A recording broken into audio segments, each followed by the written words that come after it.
Alright, I'm with Chris from Pryde. He's going to walk us through the Alize, one of their aero bikes. Alright, so this is the 2013 Pryde Alize Aero road bike. Some of the biggest changes we've made from 2012, we've lightened up the bike by about 120 grams of frame. Everything that was originally on this bike that was aluminum is now carbon fiber. That includes the headset bearing races, the dropouts on the front and rear, and the cable bosses, and of course the bottom bracket, which is now press fit 30. The Alize is approximately 10% lighter than last year, and it's about 8% stiffer throughout the whole bike. We've done this through a number of processes. The biggest thing we've done is the carbon fiber dropouts are molded into the main monocoque of the frame. So the dropout is actually molded into the chainstay, and it basically comes up to about an inch above the chainstay, and all of this is molded together as one solid piece, and the seat stays are then integrated into the frame set. The 2013 Alize is also mechanical and electronic compatible. One bike does both these systems. So we have a little insert here that covers our rear derailleur mechanical cable guide, and on the non-drive side we have the insert with the electronic, which would also be the front derailleur cable guide. Now is that Campy and Shimano? Campy and Shimano. Okay. And we've also integrated the battery onto the chainstay here. Pryde has been around since 1970. A big factor about Pryde is wind management, making sails for sailboats and carbon fiber sail masts for racing boats. In wind management, which is all important in sailing, is also important with an aerodynamic bike. So this is a full camtail design. This is a variable camtail design here on the down tube, various shapings that manage the wind in different ways as we migrate across the frame.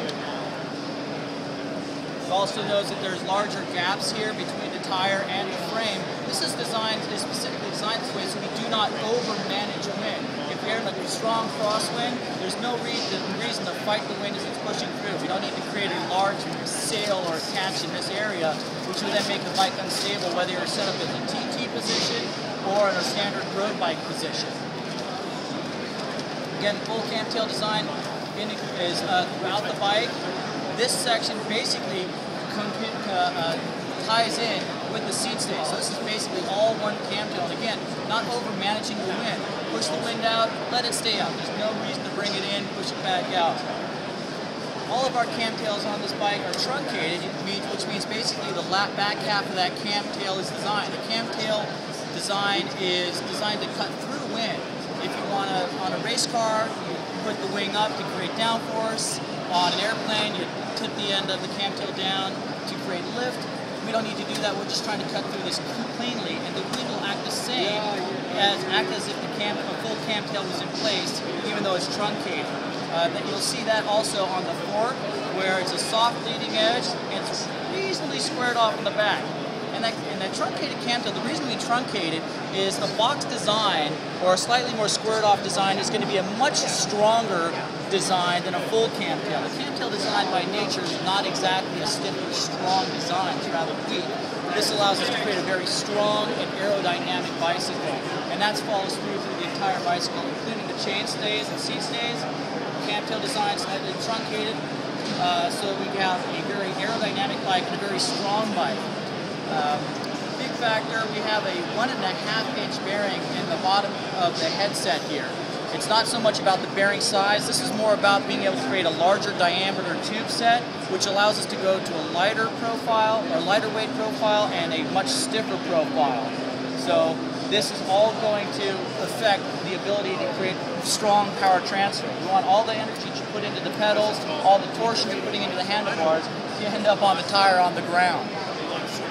Of course, we have an Aero seat post with a quick Allen wrench that's right here on the front. Seat post slides right out. If you're a time trialer, you need to go time trialing, we have a 78-degree seat post with a rail. Plop that right in there. One bike, put on your clip-on aero bars, and boom, you've got a road bike that's now a time trial bike. As a matter of fact, this is one of the most aerodynamic bikes on the market, and it's not so much from the frontal profile that's a super aerodynamic bike. It's as we go into a yaw angle of up to 1 degree, up to 40-degree yaw angle from a headwind or a tailwind, this bike becomes very slippery in the wind. I think that's good. All right.